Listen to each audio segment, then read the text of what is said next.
কথিকা 2 চ্যানেলের পরিবেশনায় আপনারা শুনছেন ড্যান ব্রাউন রচিত দ্য ভিঞ্চি কোডের ধারাবাহিক উপন্যাস। আজ পাঠ করছি 21তম পর্ব। অধ্যায় 73। বোর্গেত এয়ারফিল্ডের রাতের শিফটের এয়ার ট্রাফিক কন্ট্রোলার একটা রাডার পর্দার দিকে হতভম্ব হয়ে তাকাতেই জুডিশিয়াল পুলিশের ক্যাপ্টেন তার দরজাটা ধপাস করে খুলে ভেতরে প্রবেশ করল। টিবিংয়ের প্লেনটা! বেজু ফসে ছোট্ট টাওয়ারটার ভেতরে এগুতে এগুতে চিৎকার করে বলল, কোথায় গেছে? কন্ট্রোলার ভ্যাবাচাকা খেয়ে তোতলাতে তোতলাতে তাদের ব্রিটিশ ক্লায়েন্টের প্রাইভেসি রক্ষার ব্যর্থ চেষ্টা করল। এই ক্লায়েন্ট হলেন তাদের সবচাইতে শ্রদ্ধেয় একজন ব্যক্তি। তার সমস্ত অজুহাত দুঃখজনকভাবেই ব্যর্থ হল। ঠিক আছে, ফসে বলল, তবে আমি আপনাকে কোনো ধরনের ফ্লাইট প্ল্যান রেজিস্ট্রি ছাড়া প্লেন উড্ডয়নের জন্য গ্রেফতার করতে পারি। ফসে অন্য এক অফিসারের দিকে ঘুরতেই সে একটা হাতকড়া নিয়ে এগিয়ে আসতে উদ্যত হল। এটা দেখে কন্ট্রোলার ভয়ে আঁতকে উঠল। তার মনে পড়ে গেল সংবাদপত্রের সেই আর্টিকেলটার কথা, যেখানে বিতর্ক করা হয়েছিল দেশের পুলিশ ক্যাপ্টেনকে একজন হিরো নাকি খলনায়ক। সেই প্রশ্নের উত্তরটা সে এইমাত্র পেয়ে গেছে। দাঁড়ান! কন্ট্রোলার হাতকড়াটার দিকে তাকিয়ে আচমকাই বলে উঠল, আমি বলছি, স্যার লেইটিবিং অনুরোধ করেছিলেন চিকিৎসার জন্য তাকে জরুরি ভিত্তিতে লন্ডনে যেতে হবে। লন্ডনের বাইরে কেন্টের বিগিন হিল এয়ারপোর্টে তার নিজের একটা হ্যাঙ্গার রয়েছে। হাতকড়া হাতে দাঁড়ানো লোকটাকে ফসে হাত নেড়ে ইশারা করল। আজ রাতে কি তার গন্তব্যস্থল বিগিন হিলে? আমি জানি না, কন্ট্রোলার সত্যই বলল। রাডারে শেষ পর্যন্ত দেখেছি প্লেনটা যুক্তরাজ্যের দিকেই যাচ্ছে। মনে হচ্ছে বিগিন হিলেই যাবে। তার সাথে অন্য কেউ কি ছিল? আমি কসম খেয়ে বলছি, সেটা আমার পক্ষে জানা সম্ভব নয়। আমাদের ক্লায়েন্টরা সরাসরি গাড়ি চালিয়ে হ্যাঙ্গারে যেতে পারেন, চাইলে ইচ্ছে মতো মালামালও নিতে পারেন। প্লেনে কারা আছে সেটা অবতরণ স্থলের কাস্টমসের দেখার দায়িত্ব। ফসে তার হাত ঘড়িটা দেখে টাওয়ারের বাইরে পার্ক করা জেট প্লেনগুলোর দিকে তাকালো। যদি তারা বিগিন হিলে গিয়ে থাকে তাহলে কতক্ষণে ওখানে ল্যান্ড করতে পারবে? কন্ট্রোলার তার সামনে থাকা রেকর্ডগুলো একটু হাতড়ে দেখল। এটা খুবই ছোট্ট একটা ফ্লাইট। তার প্লেনটা 6:30টার মধ্যেই ল্যান্ড করতে পারবে, এখন থেকে আরও 15 মিনিট পরে। ফসে নিশ্চিন্ত হয়ে তার একজন লোকের দিকে ঘুরল। একটা ট্রান্সপোর্টের ব্যবস্থা করো, আমি লন্ডনে যাচ্ছি। আর কেন্টের স্থানীয় পুলিশের সাথে যোগাযোগ করে আমাকে ফোন দাও। ব্রিটিশ MI5কে নয়, আমি চাই একটু গোপনীয়তা। কেন্টের স্থানীয় পুলিশ, তাদেরকে বলো আমি চাই টিবিংয়ের প্লেনটাকে ল্যান্ড করার অনুমতি দেওয়া হোক। তারপর টার্মাকেই সেটাকে ঘেরাও করে রাখুক তারা। আমি আসার আগ পর্যন্ত কেউ যেন প্লেনের ভেতরে না ঢোকে। অধ্যায় 74। হকারের ভেতরে কেবিনে বসে ল্যাংডন সোফির দিকে তাকিয়ে বলল, তুমি চুপ করে আছো? ক্লান্ত লাগছে, সে জবাব দিল। আর কবিতাটা আমি জানি না। ল্যাংডনও একই রকম ভাবছিল। ইঞ্জিনের শব্দ আর প্লেনটার মৃদুমন্দ ঝাঁকি সম্মোহনের মতো লাগছে তার কাছে। তার মাথার যে জায়গাটাতে পাদ্রে আঘাত করেছিল সেখানে এখন ব্যথা করছে। টিবিং প্লেনের পেছনের দিকে গেছে। ল্যাংডন সিদ্ধান্ত নিল এই একাকী মুহূর্তের সুযোগে তার মনে যে কথাটা খেলে যাচ্ছে সেটা সোফিকে বলবে। আমার মনে হয় তোমার দাদু কেন আমাকে আর তোমাকে একসাথে জুড়ে দিয়েছেন সেটা অংশ তো আমি জানি। মনে হয় কিছু একটা আছে যা তিনি চেয়েছিলেন আমি তোমাকে ব্যাখ্যা করে বুঝিয়ে দেই। হোলি গ্রেইলের ইতিহাস আর ম্যারি ম্যাগদালেনি কি যথেষ্ট নয়? ল্যাংডন কি বলবে ভেবে পেল না। তোমার সাথে তার সমস্যাটা, যে কারণে তুমি 10 বছর ধরে তার সাথে কথা বলনি, আমার মনে হয় তিনি হয়তো আশা করেছিলেন আমি সেই ব্যাপারটা তোমার কাছে ব্যাখ্যা করতে পারবো। সোফি তার সিটে নড়ে চড়ে বসল।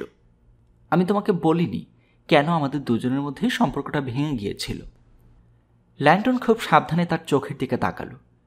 তুমি একটা যৌনাচারের দৃশ্য দেখেছিলে, তাই না? সোফি খুবই অবাক হলো। তুমি সেটা কিভাবে জানলে? সোফি, তুমি আমাকে বলেছিলে তুমি এমন কিছু দেখেছিলে যাতে তোমার স্থির বিশ্বাস হয়েছিল তোমার দাদু সিক্রেট সোসাইটির একজন সদস্য। আর তুমি যাই দেখে থাকো সেটা তোমাকে এতটাই ব্যথিত করেছিল যে তার সাথে তুমি এরপর থেকে কথা বলা বন্ধ করে দিয়েছিলে। আমি সিক্রেট সোসাইটি সম্পর্কে বেশ ভালোই জানি। তুমি কি দেখেছ সেটা অনুমান করার জন্য দ্য ভিঞ্চির মস্তিষ্কের দরকার হয় না। সোফি চেয়ে রইল। সেটা কি বসন্তকাল ছিল? ল্যাংডন জিজ্ঞেস করল। 3 রাত যখন সমান থাকে সেই সময়টার কাছাকাছি, মার্চের মাঝামাঝি? সোফি জানালার বাইরে চেয়ে রইল। আমি বসন্তের ছুটিতে বিশ্ববিদ্যালয় থেকে ফিরছিলাম, একটু আগেভাগেই বাড়িতে এসেছিলাম। তুমি এ ব্যাপার আমাকে বলতে চাও?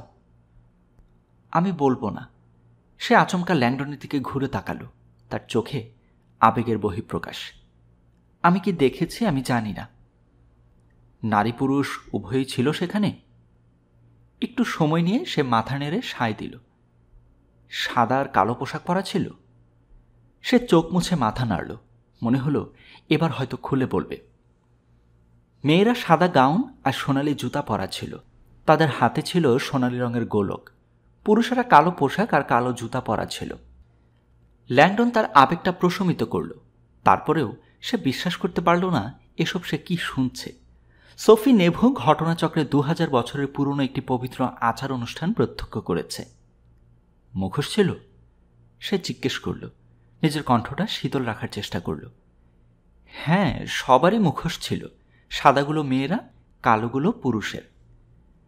ল্যাংডন এই অনুষ্ঠানটি সম্পর্কে বইপত্রে পড়েছে, এর আধ্যাত্মিক শেকড়টাও সে বোঝে। এটাকে বলে হায়ারোস গামোস। সে আস্তে করে বলল, প্রায় 2000 বছরের পুরনো। মিশরীয় যাজক আর যাজিকারা এটা নিয়মিতভাবেই পালন করত, নারীর পুনরুৎপাদন ক্ষমতাকে উদযাপন করার জন্য। সে একটু থেমে তার দিকে ঝুঁকল। আর তুমি যদি কোনো ধরনের প্রস্তুতি ছাড়া এটার আসল অর্থ না বুঝে হায়ারোস গামোস প্রত্যক্ষ করে থাকো, তবে আমি অনুমান করতে পারি সেটা খুব যন্ত্রণাদায়কই ছিল। সোফি কিছুই বলল না। হায়ারোস গামোস হল একটি গ্রিক শব্দ। সে আবারও বলতে লাগল, এর অর্থ পবিত্র বিয়ে। যে জিনিস আমি দেখেছি সেটা কোনো বিয়ে ছিল না। মিলন অর্থে বিয়ে, সোফি? তুমি বলতে চাচ্ছ যৌন মিলন অর্থে? না না, সোফি বলল, তার অলিভ রঙের চোখ ল্যাংডনকে বাজিয়ে দেখছে। ল্যাংডনও পাল্টা জবাব দিল, তো হ্যাঁ, বললে সেরকমই মনে হয়, কিন্তু আজকে আমরা যেভাবে ব্যাপারটা বুঝি সেরকমভাবে নয়। সে ব্যাখ্যা করল, যদিও সোফি দৃশ্যত একটা যৌনাচারের অনুষ্ঠান প্রত্যক্ষ করেছে, কিন্তু হায়ারোস গামোসের সাথে যৌনাকাঙ্ক্ষার কোনো ব্যাপার স্যাপার নেই। এটা আধ্যাত্মিক কাজ। ঐতিহাসিকভাবে যৌন মিলনকে দেখা হতো নারী পুরুষের ঈশ্বর অভিজ্ঞতা হিসেবে। প্রাচীনকালে বিশ্বাস করা হতো পুরুষ আত্মিক দিক থেকে অসম্পূর্ণ যতক্ষণ না তার নারী অভিজ্ঞতা না হয়। নারী আর পুরুষের দৈহিক মিলনের মাধ্যমে পুরুষ সম্পূর্ণতা অর্জন করে, অবশেষে অর্জন করে জেনোসিস, স্বর্গীয় জ্ঞান। আইসিসের সময় থেকে যৌনাচার অনুষ্ঠানগুলোকে মানুষের মর্ত থেকে স্বর্গের একমাত্র সেতু হিসেবে বিবেচনা করা হতো। নারী সংসর্গে, ল্যাংডন বলল, মানুষ এক ধরনের অতি উত্তেজনাকর মুহূর্ত অর্জন করে যখন তার মন সম্পূর্ণ শূন্য হয়ে পড়ে আর সে দেখতে পায় ঈশ্বরকে। সোফিকে খুবই সন্দেহগ্রস্ত বলে মনে হলো। প্রার্থনা হিসেবে সঙ্গম? ল্যাংডন কিছুই বলল না, যদিও সোফির কথাটা একদম ঠিক। দৈহিকভাবে বীর্যস্খলনের মুহূর্তে পুরুষের সমস্ত চিন্তাভাবনা কয়েক মুহূর্তের জন্য শূন্য হয়ে যায়। একটি সাময়িক সংক্ষিপ্ত সময়ের মানসিক শূন্যতা, একটা স্বচ্ছ মুহূর্ত যখন ঈশ্বর তার কাছে আবির্ভূত হতে পারে। ধ্যান সাধক গুরুরা এই অবস্থা অর্জন করে কোনোরকম যৌন সঙ্গম ছাড়া, আর নির্বাণকে প্রায়শই অন্তহীন পুলক হিসেবে বর্ণনা করা হয়। সোফি, ধীর কণ্ঠে ল্যাংডন বলল, এটা মনে রাখা খুবই জরুরি যে প্রাচীনকালের লোকেরা যৌনতা সম্পর্কে যে দৃষ্টিভঙ্গি পোষণ করত তা আমাদের আজকের দিনের ঠিক বিপরীত। যৌনতা নতুন জীবন আনে, চূড়ান্ত অলৌকিক, আর অলৌকিক একমাত্র ঈশ্বরই করতে পারেন। নারীর এই নতুন জীবন উৎপাদন করার ক্ষমতার জন্যই তাকে পবিত্র জ্ঞান করা হয় একজন ঈশ্বর হিসেবে। যৌন মিলন হল মানবিক আত্মার দুই অর্ধেকের সশ্রদ্ধ মিলন, নারী এবং পুরুষ, যার ভেতর দিয়ে পুরুষ তার আধ্যাত্মিকতার পূর্ণতা পায় এবং ঈশ্বরের সাথে সংযোগ স্থাপন করতে পারে। তুমি যা দেখেছ সেটা যৌনতা সম্পর্কিত নয়, সেটা আধ্যাত্মিকতা সম্পর্কিত। হায়ারো গামোস আচার অনুষ্ঠানটা কোনো বিকৃত যৌনাচার নয়, এটা খুবই পবিত্র একটি অনুষ্ঠান। তার কথাগুলো সোফির স্নায়ুতে গিয়ে আঘাত করল বলে মনে হলো। তার চোখ বেয়ে অশ্রু ঝরতে লাগলো আবার। জামার আস্তিন দিয়ে সেগুলো মুছে ফেলল সে। ল্যাংডন সোফিকে কিছুটা সময় দিল। স্বীকার করতেই হবে, ঈশ্বরের পথ হিসেবে সঙ্গমের ধারণাটি প্রথম শুনলে ভিমড়ি খাবার জোগাড় হয়। ল্যাংডনের ইহুদি ছাত্ররা সবসময় হতবুদ্ধিকর হয়ে পড়ত যখন ল্যাংডন তাদেরকে প্রথমে বলতো যে প্রথম দিকের ইহুদি ঐতিহ্যে যৌনাচার ধর্মীয় অনুষ্ঠান ছিল, মন্দিরের অভ্যন্তরেই, অন্য কোথাও নয়। তখনকার সময়ে ইহুদিরা বিশ্বাস করত পবিত্রতম সোলেমনের মন্দিরটা শুধুমাত্র ঈশ্বরের ঘরই নয়, বরং সেটা তার শক্তিশালী সমকক্ষ নারী সেকিনারও ঘর। পুরুষেরা আধ্যাত্মিকতা সম্পূর্ণ করতে মন্দিরের যাজিকাদের কাছে আসত অথবা হায়রস ডুলেদের কাছে। তাদের সাথে তারা সঙ্গম করে স্বর্গীয় অভিজ্ঞতা লাভ করত শারীরিক মিলনের মধ্য দিয়ে। ইহুদি টেট্রাগ্রামাটন YHWH, ঈশ্বরের পবিত্র নাম, আসলে এসেছে জিহোভা থেকে। এটি হল পুরুষ জাহ এবং ইভ বা হাওয়ার প্রাক হিব্রু নাম হাভার সম্মিলিত রূপ। প্রথম দিকে ল্যাংডন কোমল কণ্ঠে ব্যাখ্যা করল, যৌনতাকে ঈশ্বরের সাথে সংযোগ স্থাপনের মাধ্যম হিসেবে মানুষের ব্যবহার করাটাকে ক্যাথলিক চার্চ তাদের শক্তি কেন্দ্রের জন্য হুমকি হিসেবে মনে করেছিল। ঈশ্বরের সাথে সংযোগের একমাত্র মাধ্যম হিসেবে স্বঘোষিত চার্চের জন্য এটা অস্বস্তিকরই ছিল। তাই সঙ্গত কারণেই তারা যৌনতাকে শয়তানি কাজ বলে প্রতিষ্ঠিত করার জন্য কঠোর পরিশ্রম করেছে। এর ফলে তারা এই কাজটাকে মহাপাপ বলে প্রতিষ্ঠিত করতে পেরেছিল। অন্যান্য প্রধান প্রধান সব ধর্মও একই কাজ করেছে। সোফি চুপ করে রইল, কিন্তু ল্যাংডন আঁচ করতে পারল সে তার দাদুকে ভালোভাবে বুঝতে শুরু করেছে। পরিহাসের বিষয় হল, ল্যাংডন ঠিক এই লেকচারটাই এই সেমিস্টারে শ্রেণীকক্ষে দিয়েছিল। যৌনতার ব্যাপারে আমরা দণ্ডে ভোগী, সেটি কি অবাক করা ব্যাপার না? সে তার ছাত্রদের জিজ্ঞেস করেছিল। আমাদের প্রাচীন ঐতিহ্য আর শরীরবৃত্তীয় বিজ্ঞান বলে যে যৌনতা স্বাভাবিক একটি ব্যাপার, আধ্যাত্মিক পূর্ণতার এক চমকপ্রদ পথ। তারপরও আধুনিক ধর্মগুলো এটাকে একটা লজ্জাজনক কাজ বলে ঘোষণা দিয়েছে। আমাদেরকে শিক্ষা দেয়া হয় যৌন আকাঙ্ক্ষাকে ভয় করতে, সেটা নাকি শয়তানের কাজ।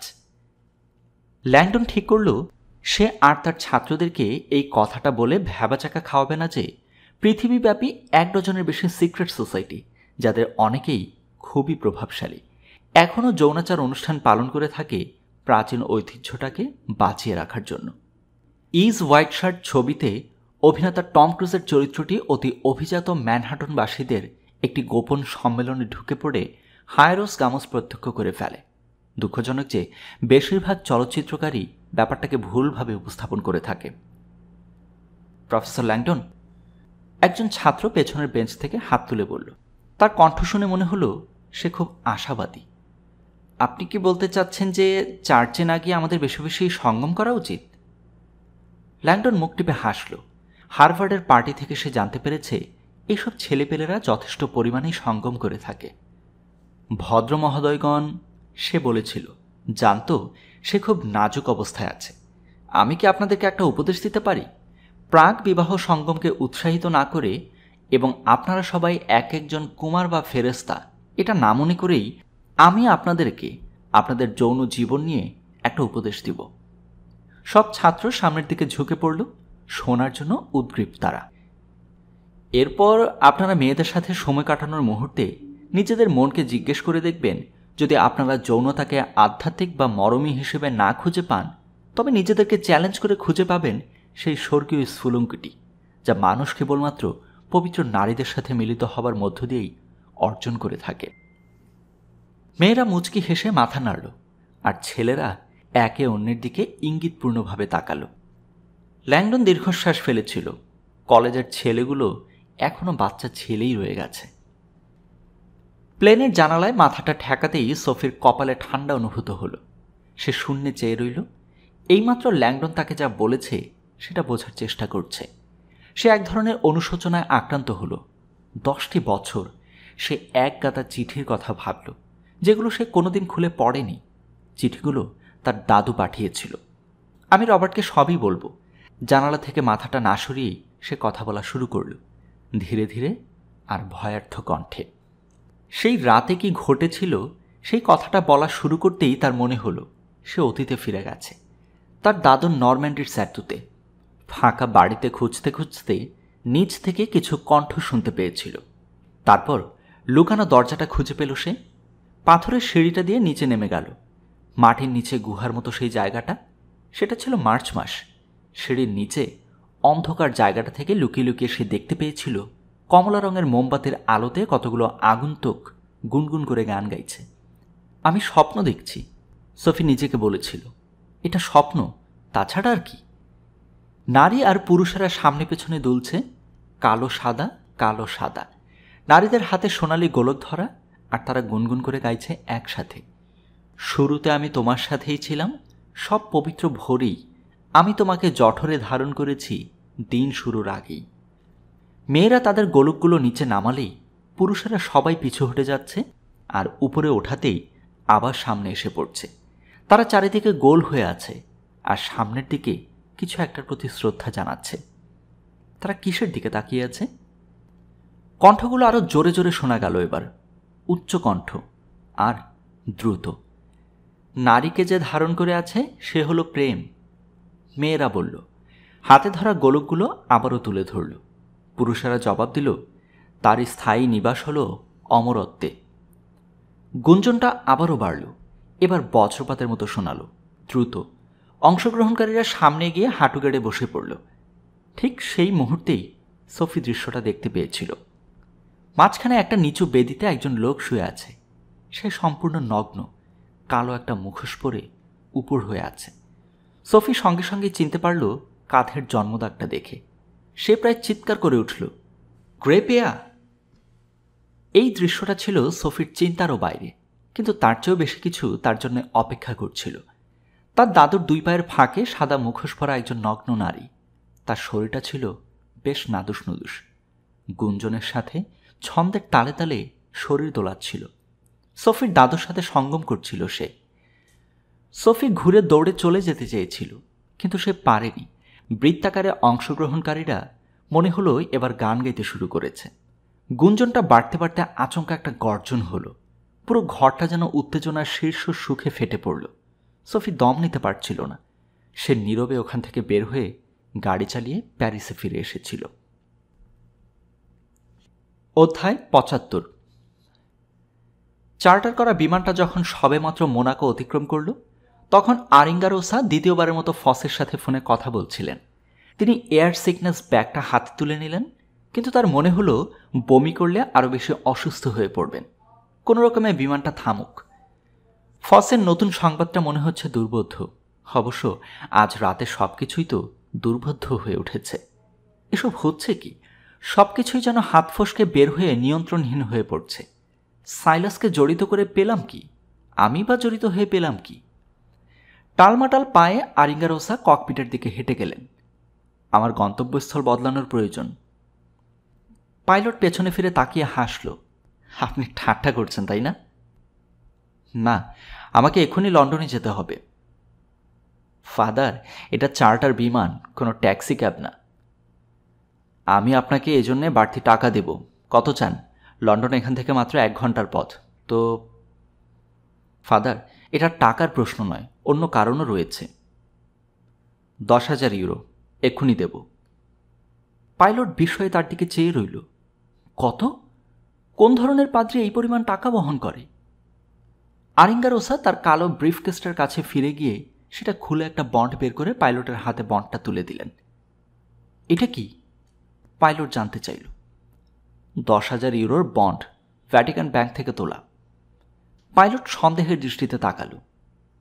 এটা নগদ টাকা সমপরিমাণ। না, নগদই চাই।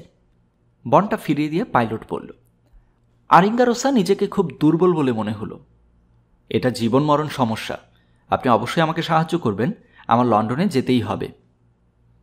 পাইলট বিশপের হাতের আঙুলে সোনার আংটিটার দিকে তাকালো। আসল হীরা? আরিঙ্গারোসা আংটিটার দিকে তাকালেন। এটা আমি হাতছাড়া করতে পারবো না। পাইলট কাঁধ ঝাঁকিয়ে নিজের কাজে ফিরে গেল। আরিঙ্গারোসা গভীর দুঃখবোধে আক্রান্ত হলেন।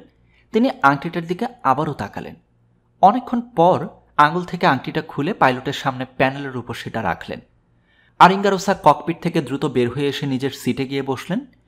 15 সেকেন্ড পরে পাইলট যে গতিপথ বদলাচ্ছে সেটা তিনি টের পেলেন। তারপরেও আরিঙ্গারোসা খুব লজ্জিত বোধ করলেন। একটা অসাধারণ পরিকল্পনা এখন অনেকটা তাসের ঘরের মতোই ভেঙে পড়ছে। এর শেষটা দৃষ্টিসীমার মধ্যে কোথাও দেখা যাচ্ছে না। অধ্যায় ৭৬। ল্যাংডন দেখতে পেল হায়রস গামোসার কথাটা শুনে সোফি এখনও থিতু হতে পারেনি, আর তার নিজের বেলায় ল্যাংডনও কথাটা জানতে পেরে রোমাঞ্চ অনুভব করছে। এজন্যে নয় যে সোফি ওই আচার অনুষ্ঠানটা প্রত্যক্ষ করেছে, বরং রোমাঞ্চকর ব্যাপার হলো তার নিজের দাদুই ছিলেন সেই অনুষ্ঠানের প্রধান অংশগ্রহণকারী, প্রায়রি অফ সাইয়নের গ্র্যান্ড মাস্টার, খুবই বিখ্যাত লোকেদের সংগঠন da Vinci, Botticelli, Isaac Newton, Victor Hugo, Jean Cocteau, জ্যাকসনিয়া। আমি জানি না তোমাকে আর কি বলতে পারি, ল্যাংডন বলল আস্তে করে। সোফির চোখ দুটো এখন গভীর সবুজ দেখাচ্ছে, অশ্রুসিক্ত। তিনি আমাকে নিজের মেয়ের মতো লালন পালন করেছেন। ল্যাংডন তার আবেগটা বুঝতে পারল, খুবই করুণ, গভীর আর সুদূরের।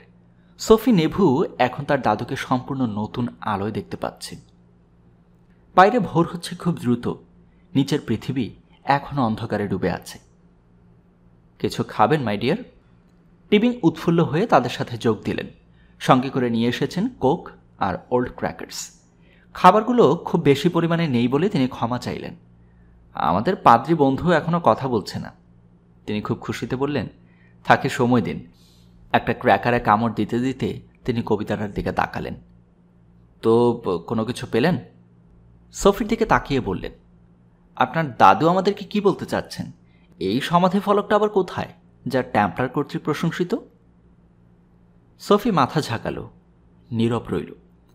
টিবিং যখন কবিতার মধ্যে ডুব মারলেন, ল্যাংডন তখন একটা কোকের ক্যান খুলে চুমুক দিতে দিতে জানালার দিকে তাকালো। তার চিন্তা ভাবনাগুলো গুপ্ত আচার অনুষ্ঠান আর কোডের মধ্যেই ঘুরপাক খাচ্ছে। টেম্পলারদের কর্তৃক প্রশংসিত একটা সমাধির ফলকই হল চাবি। সে বড় একটা চুমুক দিল কোকের ক্যানে। টেম্পলারদের কর্তৃক প্রশংসিত একটা সমাধির ফলক। কোকটা খুব গরম। ল্যাংডন নিচের দিকে তাকিয়ে দেখল ইংলিশ চ্যানেলটা। আর বেশি দেরি নেই এখন। টেম্পলারদের কর্তৃক প্রশংসিত একটা সমাধির ফলক। প্লেনটা যখন আবার মাটির ওপরে উঠতে লাগলো, তখন তার মনে হুট করে একটা আলোর ছটা খেলে গেল। আপনারা এটা বিশ্বাস করতে পারবেন না, সে অন্যদের দিকে ঘুরে কথাটা বলল। টেম্পলারদের সমাধি ফলকটা আমি বের করে ফেলেছি। টিবিংয়ের চোখ দুটো গোল হয়ে গেল। আপনি জানেন সমাধি ফলকটা কোথায়? ল্যাংডন হাসল। কোথায় না, বলুন কি? সোফি শোনার জন্য সামনের দিকে ঝুঁকল। আমার মনে হয় সমাধি ফলকটা আসলে আক্ষরিক অর্থে একটা স্টোন হেডকে নির্দেশ করেছে। নিজের উত্তেজনাকে প্রশমিত করে ল্যাংডন ব্যাখ্যা করল, এটা কোনো সমাধি ফলক নয়। একটা পাথরের মাথা? টিবিং জানতে চাইল। সোফিকেও খুব দ্বিধাগ্রস্ত বলে মনে হলো। লেই, ল্যাংডন বলল, ইনকুইজিশনের সময় চার্চ নাইট টেম্পলারদেরকে সব ধরনের ধর্মবিরুদ্ধ কাজের জন্য অভিযুক্ত করেছিল, ঠিক? ঠিক, সবগুলো বানোয়াট অভিযোগ এনেছিল। সমকামিতা, ক্রুশের উপর প্রস্রাব করা, শয়তান পূজা, আরও অনেক কিছু। আর সেই তালিকায় ভুয়া মূর্তি পূজাও ছিল, ঠিক? নির্দিষ্ট করে বলতে গেলে চার্চ টেম্পলারদেরকে গোপনে খোদাই করা পাথরের উপাসনা করার জন্য অভিযুক্ত করেছিল, যা ছিল পাগনদের ঈশ্বর। বাফোমেট? টিবিং উচ্চস্বরে বললেন। হায় আমার ঈশ্বর, রবার্ট, আপনি ঠিকই বলেছেন, একটা পাথরের মাথা, টেম্পলারদের কর্তৃক প্রশংসিত। ল্যাংডন খুব দ্রুত সোফিকে ব্যাখ্যা করে বোঝালো, বাফোমেট হল প্যাগানদের উর্বরতার দেবতা, পুনঃ উৎপাদনের শক্তির সাথে সংশ্লিষ্ট। ভেড়া অথবা ছাগলের মাথা হল বাফোমেটের প্রতীক। টেম্পলাররা বাফোমেটকে সম্মান দেখানোর জন্য পাথরের একটা রেপ্লিকাকে বৃত্তাবদ্ধ হয়ে প্রার্থনা করত। বাফোমেট অনুষ্ঠানটা, টিবিং রহস্য করে বললেন, যৌন মিলনের সৃষ্টিশীল জাদুকে সম্মান জানানোর জন্য করা হতো। কিন্তু পোপ ক্লেমেন্তো সবাইকে বোঝাতে সক্ষম হয়েছিলেন যে বাফোমেটের মাথাটা আসলে শয়তানের মাথা। পোপ বাফোমেটের মাথাটাকে টেম্পলারদের বিরুদ্ধে একটা অস্ত্র হিসেবে ব্যবহার করেছিলেন। ল্যাংডন একমত পোষণ করল, চার্চ বাফোমেটকে শয়তান হিসেবে প্রতিষ্ঠিত করতে পেরেছিল, যদিও সেটা সম্পূর্ণ নয়। ঐতিহ্যবাহী আমেরিকান থ্যাঙ্কসগিভিং টেবিলে এখনও প্যাগান শিংওয়ালা উর্বরতার প্রতীকটি থাকে। কর্নুকোপিয়া হল বাফোমেটেরই একটি প্রতিরূপ। বাফোমেটের শিংটা ভি চিহ্ন হিসেবেও বদলে গেছে, যা বিজয় সূচক চিহ্ন হিসেবে সারা বিশ্বে পরিচিত। হ্যাঁ হ্যাঁ, টিবিং উত্তেজনায় বললেন, কবিতাটায় যা বলা হয়েছে সেটা বাফোমেটকেই নির্দেশ করে। টেম্পলারদের কর্তৃক প্রশংসিত একটি পাথরের মাথা। ঠিক আছে, সোফি বলল, কিন্তু বাফোমেট যদি টেম্পলার কর্তৃক প্রশংসিত পাথরের মাথা হয়ে থাকে তবে আমাদের নতুন একটা সমস্যা দেখা দেবে। সে ক্রিপ্টেক্সের ডায়ালের দিকে ইঙ্গিত করল। বাফোমেটের 8টি অক্ষর, আমাদের চাই মাত্র 5টি। টিবিং দাঁত বের করে হাসলেন। মাই ডিয়ার, এখানেই দরকার হয়ে পড়ে এডবাস সিফারের ভূমিকা। অধ্যায় 77। ল্যাংডন খুবই অভিভূত হল। টিবিং হিব্রু ভাষার 22টি অক্ষরের সবগুলোই লিখে ফেললেন, আলেফ বেই, একেবারে স্মৃতি থেকে। তিনি হিব্রু অক্ষরের বদলে সেগুলোর সমকক্ষ রোমান অক্ষরগুলো ব্যবহার করলেন। অক্ষরগুলো তিনি জোরে জোরে উচ্চারণ করে পড়ে শোনালেন। আলেফ, বেই, গিমেল, ডালেত, হেই, ভাভ, জাইন, সেত, তেত, উদ, কাফ, লামথ, মিম, নুন, সামেক, আইন, পাই, জাদিক, কফ, রিশ, সিন এবং তাফ। টিবিং নাটকীয়ভাবেই ভুরু দুটো নাচালেন। প্রচলিত ভাষায় হিব্রু স্বরবর্ণের উচ্চারণ থাকলেও তার লেখা হয় না। এজন্যেই আমরা যখন হিব্রু অক্ষর দিয়ে বাফোমেট শব্দটি লিখব তখন সেটা তার 3টি স্বরবর্ণ বাদ দিয়ে লিখতে হবে। 5টি অক্ষর, সোফি উত্তেজিত হয়ে বলল। টিবিং সায় দিয়ে আবার লিখতে শুরু করলেন। ঠিক আছে, এখানে হিব্রু অক্ষরে যথাযথভাবে বাফোমেট লেখা হয়েছে। আমি বাদ দেওয়া স্বরবর্ণগুলোও লিখছি বোঝার সুবিধার্থে। মনে রাখবেন, টিবিং বললেন, হিব্রু সাধারণত বিপরীত দিক থেকে লেখা হয়, কিন্তু আমরা এডবাসটা এভাবেই ব্যবহার করব। এরপর আমাদেরকে বিকল্প স্কিম লিখতে হবে, সবগুলো বর্ণমালাকে পুনরায় বিপরীত দিক থেকে। আরেকটা সহজ রাস্তা আছে। টিবিংয়ের কাছ থেকে কলমটা নিয়ে সোফি বলল, একটা ছোট্ট কৌশল যা আমি শিখেছি রয়্যাল হলওয়েতে। সোফি বর্ণমালার প্রথম অর্ধেকটা লিখল বাম থেকে ডান দিকে, তারপর সেগুলো নিচে বাকি অর্ধেক বর্ণমালা লিখল ডান থেকে বাম দিকে। ক্রিপ্টো বিশেষজ্ঞরা এটাকে বলে ফোল্ড ওভার। অর্ধেকটা জটিল, পুরোটা পরিষ্কার। টিবিং সোফির হাতের লেখাটার দিকে তাকিয়ে মুচকি হাসলেন। একদম ঠিক লিখেছেন, হলওয়ের ছেলেপুলেরা কাজকর্ম করতে পারছে দেখে খুব ভালো লাগছে। সোফির বিকল্প ম্যাট্রিক্সটার দিকে তাকিয়ে ল্যাংডন ভেতরে ভেতরে খুব রোমাঞ্চ অনুভব করল। এডবাস সিফারটা যখন প্রথম দিকে পণ্ডিতরা ব্যবহার করেছিল তখন তারাও একই রকম রোমাঞ্চ অনুভব করেছিল। এখন সেই সিফারটাকে সেসাকের রহস্য বলে ডাকা হয়। বছরের পর বছর ধরে ধর্মীয় পণ্ডিতরা সেসাক নামের শহরটার উল্লেখ দেখে খেই হারিয়ে ফেলতেন। এই নামের কোনো শহর, কোনো মানচিত্র বা দলিল দস্তাবেজের উল্লেখ নেই। তারপরেও এই নামটা জেরেমিয়ার পুস্তকে বারবার উল্লেখ করা হয়েছে। সেসাখের রাজা, সেসাক নগরী, সেসাখের জনগণ। শেষে একজন পণ্ডিত এডবাস সিফার প্রয়োগ করে শব্দটার আসল রূপ বের করেছিলেন। ফলাফলটা ছিল হতবুদ্ধিকর। সিফারের মাধ্যমে দেখা গেল যে সেসাক আসলে অন্য আরেকটা বিখ্যাত শহরের সাংকেতিক নাম। সংকেত উদ্ধারটা ছিল খুবই সহজ। সেসাক হিব্রুতে বানান লেখা হয় SHSHSHK। এটাকে যখন বিকল্প ম্যাট্রিক্সে ফেলা হতো তখন সেটা হয়ে গেল BBL। BBL হিব্রুতে উচ্চারণ করা হয় বাবেল। সেসাকের রহস্যটা উন্মোচিত হল বাবেল শহর হিসেবে। কয়েক সপ্তাহের মধ্যেই আরও কতগুলো এডবাস কোডের শব্দ ওল্ড টেস্টামেন্ট থেকে উদ্ধার করা হলো, উন্মোচিত করা হলো লুকায়িত অর্থগুলো, যা পণ্ডিতরা জানত না কোথায় ছিল সেগুলো। আমরা খুব কাছাকাছি পৌঁছে যাচ্ছি, ল্যাংডন ফিসফিস করে বলল। নিজের উত্তেজনা দমন করতে পারছে না সে। আর কয়েক ইঞ্চি রবার্ট, টিবিং বলল। সোফির দিকে তাকিয়ে হাসলেন। আপনি প্রস্তুত? সোফি সায় দিল। ঠিক আছে, হিব্রুতে বাফোমেটকে স্বরবর্ণ ছাড়া পড়া হয় BPVMTH। এখন আমরা আপনার এডবাস বিকল্প ম্যাট্রিক্সটা প্রয়োগ করে আমাদের পাসওয়ার্ডের 5টি অক্ষরে অনুবাদ করব। ল্যাংডনের হৃদকম্পন শুরু হয়ে গেল। BPVMTH। সূর্যটার আলো এখন জানালা দিয়ে ঢুকে পড়েছে। সে সোফির বিকল্প ম্যাট্রিক্সটার দিকে তাকিয়ে আস্তে আস্তে কথা বলতে শুরু করল। পি হল SH, পি হল V। টিবিং ক্রিসমাসের সময় স্কুলের বাচ্চাদের মতো দাঁত বের করে হাসতে লাগলেন। হেড বা সিফারটা তো হয়ে যায়। তিনি একটু থামলেন, বেশ বেশ। তার মুখটা ফ্যাকাশে হয়ে গেল। ল্যাংডন মাথা নাড়ল। হয়েছে কি? সোফি জানতে চাইল। আপনারা বিশ্বাস করবেন না। টিবিং সোফির দিকে তাকালেন। বিশেষ করে আপনি। কি বলতে চাচ্ছেন? সে বলল। চমৎকার, নিজ স্বরে বললেন, একেবারেই অভূতপূর্ব। টিবিং আবারও কাগজের উপর লিখলেন, এই তো আপনার পাসওয়ার্ড। কাগজের লেখাটা তাদেরকে দেখালেন। SHVPYA। সোফি ভ্যাবাচাকা খেল। এটা কি? ল্যাংডনও সেটা চিনতে পারল না। টিবিংয়ের কণ্ঠটা মনে হলো বিস্ময়ে কাঁপছে। এটা হলো, বন্ধুরা আমার, আসলে জ্ঞানের প্রাচীন একটি শব্দ। ল্যাংডন অক্ষরগুলো আবারও পড়ল। এই স্ক্রলটা মুক্ত করবে জ্ঞানের প্রাচীন এক শব্দ। মুহূর্তেই সে ধরতে পারল। সে একটুও ভাবেনি এটা। জ্ঞানের প্রাচীন একটা শব্দ। টিবিং হাসতে লাগলেন। আক্ষরিক অর্থেই। সোফি শব্দটা দেখে ডায়ালের দিকে তাকালো। সাথে সাথেই বুঝতে পারল ল্যাংডন আর টিবিং একটা গুরুত্বপূর্ণ ব্যাপার ধরতে ব্যর্থ হয়েছে।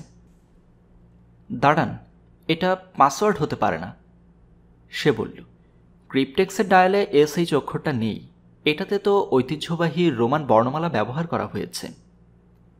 শব্দটা পড়ো। ল্যাংডন তাগাদা দিল। দুটো জিনিস মনে রেখো, ইব্রুতে SHকে এর মতো উচ্চারণ করা যায়। নির্ভর করে বাচনভঙ্গির উপরে। যেমন পি অক্ষরটা এর মতো উচ্চারিত করা যায়। SVFYA। সে ভাবল। বাকরুদ্ধ হয়ে গেল।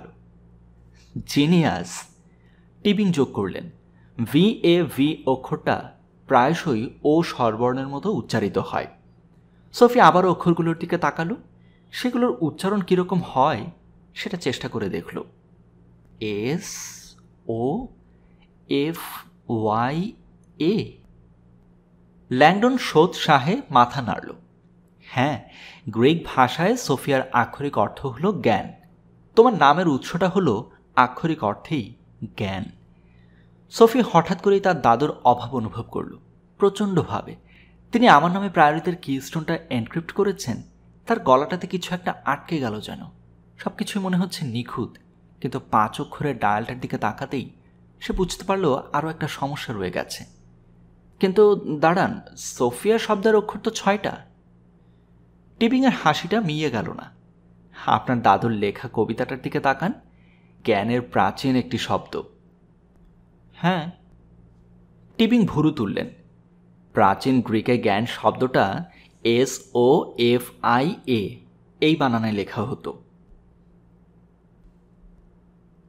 21তম পর্বের সমাপ্তি এখানেই।